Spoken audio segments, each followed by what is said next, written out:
चाललेलं आहे. आपण पाहतोय कोडिंग पासून सगळं काही, मग बाकीचे वेगळे सॉफ्टवेअर असतील, हार्ड स्किल्स, सॉफ्ट स्किल्स, ह्या सगळ्या गोष्टींसाठी नेहमीच साधारणपणे 80% समाजकारण, 20% राजकारण करणारा आमचा पक्ष ह्याच्यात पुढाकार घेत आहे.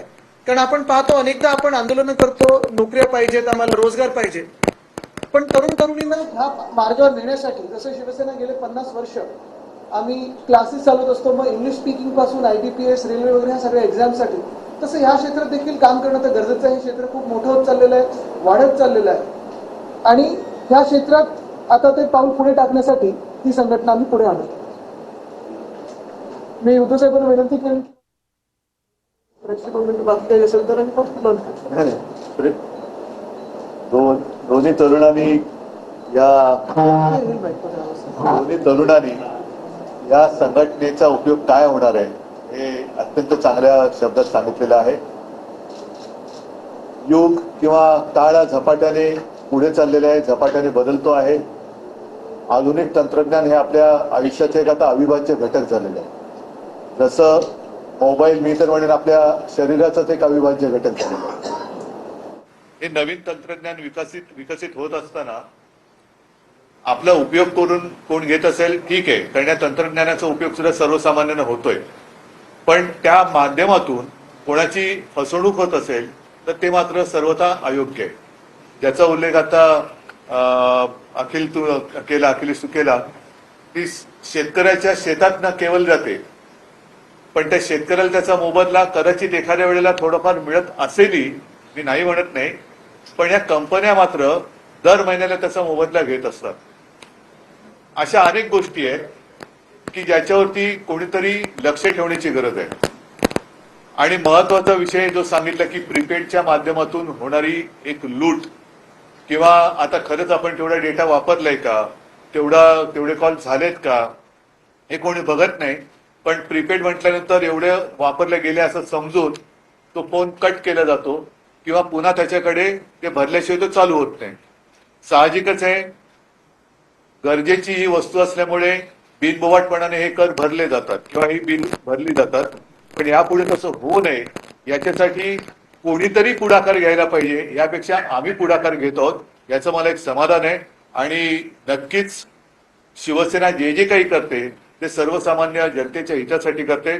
त्याच दृष्टीने या एका तंत्रज्ञानाच्या क्षेत्रात टाकलेलं एक चांगलं मोठं पाऊल आहे.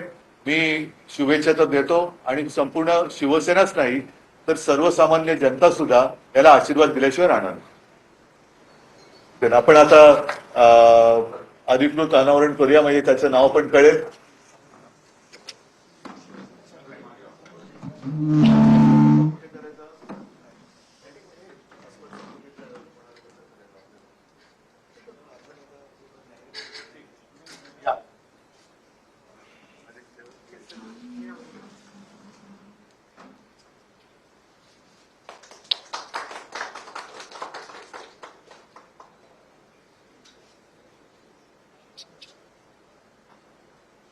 त्याचं नाव आहे अर्थातच शिवसंचार सेना. शिवसंचार हा सगळीकडेच असणार आहे, जो आहेच. आता या तंत्रज्ञानाच्या क्षेत्रामध्ये सुद्धा शिवसंचार होत आहे. त्याच्याबद्दल अखिलेश तुझं अभिनंदन करतो की तू या क्षेत्राकडे लक्ष दिले.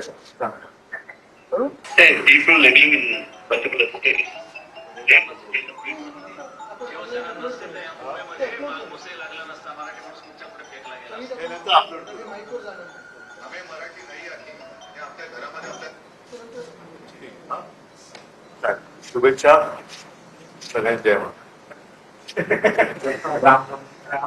रामनवमीच्या शुभेच्छा आहेत. त्याच मित्रपक्षाचा वर्धन आपला दिवस आणि संपूर्ण राज्यात संपूर्ण देशात साजरा केला जातो. म्हटलं जाते की नाही, पण नको हा विषयाकडे दुर्लक्ष करा. थोडं पुढे गेलं तर